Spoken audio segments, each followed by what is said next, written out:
Hello, everybody, and welcome back to the Geeky Pup Show today. For what? For Your what? mom. Huh? What? What? What? For Resident Alien. Your mom. No. For Resident Alien, Season She's- 4, Episode 3. Oh, I thought she was an alien in America. No. She's a residential alien? Season 4, Episode 3, Ties That Bind. I am Puppetine, this is Froggy, and we are here to review and recap. We apologize for being a little bit late. We forgot. We keep forgetting is there on Friday nights because we're usually busy doing other things. So we figured, hey, better late than never. That is true. Where do we leave off? We leave off with basically Harry learns that if he gets this alien device that came off a ship that landed back in the 1970s, he'll get traded through the Greys to get his powers back. The only consequence is that the Greys are most likely going to use that technology to kill his people.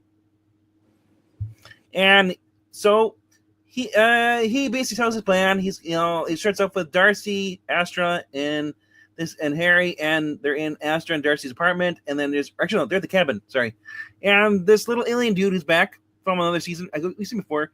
He's helping with the portal device. He's the one that originally fixed it when they threw the Brennan through the portal. And he basically. They joke about the only way he showed up because, well, he has a heart for Darcy. And they go back, him and Darcy decide to go back to 1970 to look for this device. They run into General McAllister, a.k.a. Sarah Connor. Yes. Who's also back there. She is there, and then she is also there as a child because of that. Yes. We should also spend a moment to talk about how they use time travel here because they use it in very much the Avengers Endgame kind of sort of way. Well, yes, if you go back into the past and you change something, you're not going to change your future, present. Yeah. It branches off into another universe. A parallel universe. Something they should have told Linda Hamilton's character because, anyway. So she's there. She figures, well, this is the day after basically her father and her younger self saw the aliens at the lighthouse, and she felt her regret was the fact that she never told her father that she believed in him when he saw the aliens, which led to him basically unaliving himself, suicide. Or I guess just being miserable for the rest of his life. And so this is her chance to basically, hey, I can basically help our father out. And she's so Harry and Darcy are on the beach, they're looking for the device. They can't find it, but then they see Linda Hamilton there with the metal detector and along with her father. So they confront her. She says she's been there for 2 years. And she's working at a diner. So they basically try to follow to the diner, and they try to steal it up from her car and stuff. This leads to basically we get a Brady Bunch reference from Darcy saying, because she gets cop asking, what are you doing? And she asks for her name. So she says, I'm whatever her name is, Linda Brady, whatever, or Carol Brady. And he's like, like the TV show. He's like, I didn't know that was on TV yet. Anyway. So she uses the name Meredith Grey. Yes. Yes, a surgeon.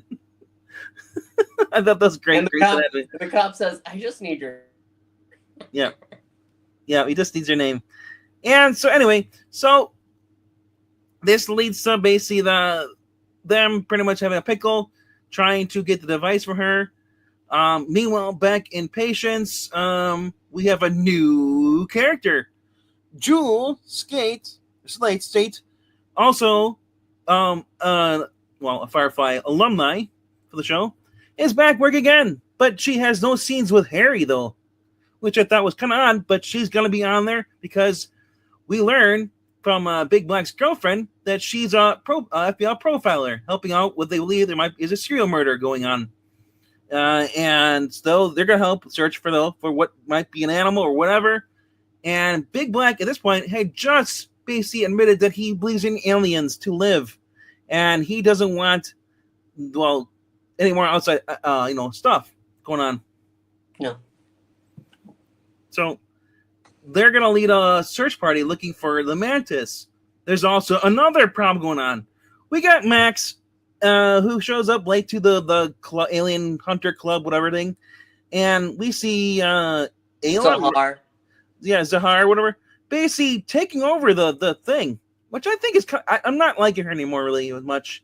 She's too controlling. I think this gap, because their friendship had become like at times she would boss him around because he's kind of silly, but they've upped it to like 11 here, and it's really kind of just annoying.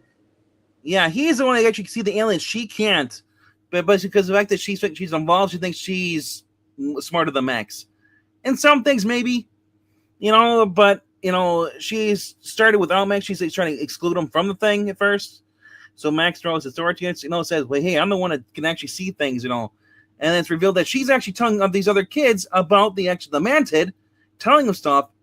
I'm like, first of all, rule of secrecy. You don't tell other people because that's how you keep secrets. Anyway, so Max comes across her with Bridget, who's hiding inside the backpack while at the comic book store, and he basically swipes Bridget, and they're going to go look for the praying mantis, who actually had been in the woods, avoiding people, because now he's like, oh, these stupid aliens, or people, because we used to eat them whenever we want to. Now I gotta hide out, and so I'm eating some animals to make it look like it's an animal and not a person doing it. But what ends up happening is because he's out there feeding on deer and stuff, Big Black comes across him, sees him, freaks out, and Mantid runs away,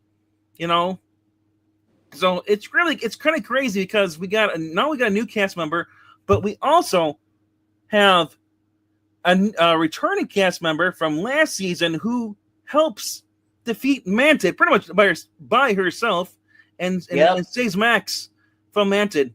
And who is that? Bird Lady. I can't remember. Birdie.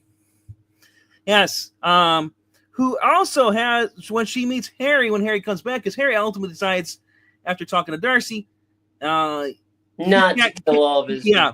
So he throws the device into the water, and they return the portal home. Darcy goes to the diner, and Harry's, kind of like, their talk with Linda Hamilton, who basically decided to stay there, and then she said, well, he needs somebody, so I'm gonna give him a better chance of more livelihood. So I don't know if we'll see her again. Probably not. No, she has a happy ending because right now it's more like a paradox, really, because. Well, but that's the thing. It becomes not a paradox because they say anytime you interfere with the past, it branches into a parallel universe. It can't be a paradox. No. So it's an alternate universe. Yeah, it's going to get weird because, Yeah, anyway. Timey-wimey, wibbly-wobbly. Loop-de-loop, woo! Anyway. Careful. You sound like a mad frog in a box. I'm in a circle. I don't use squares. Anyway. That's good. Yes, I'm a madman in a circle. Woo! Anyway, so that's going on. But Darcy had talked to Linda Hamilton's character, General McAllister, who basically said, you know what? I used to hate my younger self, but now maybe I realize it's time to forgive myself. And Darcy looks at after talking to Harry, because Harry said, I need this, because what would you do if you had a second chance to, to fix your mistakes in the past, And Darcy talks Harry out of this, but so she's sitting at the diner and she's taking her photos, and she finally decides to forgive herself, but then she realizes, I'm kind of like, I made another mistake, so she starts putting alcohol into her coffee. So she's relapsing, drinking a beer. Remember, she was an alcoholic or druggie, whatever. Then walks in the mayor and his wife, who this whole episode's been having flashbacks. It was triggered when Big Black was doing the self-defense class, put his hand around her neck. She remembered being in the spaceship. And then at the diner, she sees Darcy, and she realizes Darcy was there on the ship. But there's another reveal, too. Asta's cousin realizes that the baby loves hearing Kate's voice. He left a voicemail on her phone because they work together. And she confronts Astra about it, and Astra admits the whole truth, even sleeping and doing the horizontal with Jacob. Yeah. Yeah, so of course she's gonna keep the secret, but because the fact that Darcy knows that, well, Kate knows that Darcy was there, we're gonna have Kate and them spying on Darcy. But it's also revealed that Liz knows that, well, that Kate was kidnapped by aliens. Yep. So pretty soon, Big Black's gonna be involved along with Liz on the Harry secret. Yeah. Because I think with the help of Birdie, Harry's gonna get his powers back. With Birdie? Yeah, Alien. But I'll let you reveal what Birdie wants to show him. Yes.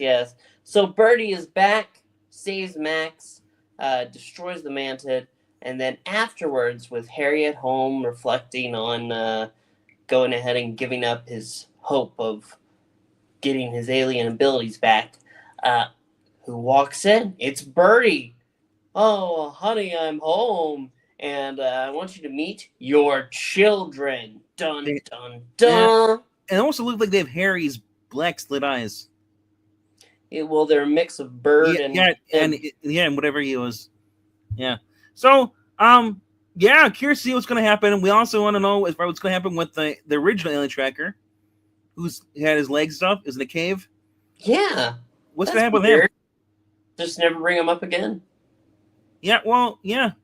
Well, he was brought up this episode. Big Black brought him up. Talking about believing aliens. Yeah, there's a guy like one leg in the cave. Yeah, seeing the goo and stuff. So I'm curious what's going on, and also, what is going on as far as with this Jules Slate, also known her character is known as Jules Gardner. And I kept thinking, like, Jules Gardner, that sounds like a familiar name. Is that from any fan fiction at all? But I'm curious, what her, if she's going to come back, or is this a regular guest spot, or is she going to, because I don't know. If she's a recurring thing, she could be in another thing that they have to worry about, because now she starts noticing things, or who knows, maybe she's even, dare I say it, an alien. Done. Or working for the government. Remember the government? That's even worse. Can you imagine having another competing black ops, thing, because McAllister's not there, someone else takes over. The government's always watching and ready to react. But overall, this is a fun... They want your booty hole. It's true. Overall, this is a good episode. We want to hear your thoughts, though. Go ahead and leave them down below. If you're not watching this show, you're making a mistake, because it's a lot of good fun. We also ask you to like and subscribe. It does help out the channel. I got to point out, though, it's weird we haven't seen the dad. He's mentioned, too, because Astra mentions who everybody knows her secret. Right! Dan! We haven't seen Dan, her dad. Where's he been this season? That's weird. That's weird. To the diner, we didn't see him, so I hope he does come back. He's a great addition to the cast, or part of the main cast. He's great. I love it. I need to see him more. Yeah. I really hope he comes back. And that's all I gotta say about that. Because seriously, if Harry stays human, will they follow the outcome of the books and have her and Harry become lovers? What? In the comic books, they actually get married and have kids. What? Because Harry, in the actual comic book, Resident Alien, is a smart alien. And there is no Max, because I told you this before. She's the one that can see his true form. What? And he doesn't look as crazy as he does in here, the extra forearms. He just has the purple head. What? And they have a baby that's half alien, half, whatever, human. And the baby's revealed to be you? Well, I don't want to. Maybe. Oh, God. We'll have to wait. I need milk! We already asked you to like, comment, and subscribe. We'll see you back next week for more Resident Alien. Thank you so much for watching, and we'll see you again real soon. Bye! This is the comic book frog hopping off! Where'd he go? All right. Oh, God!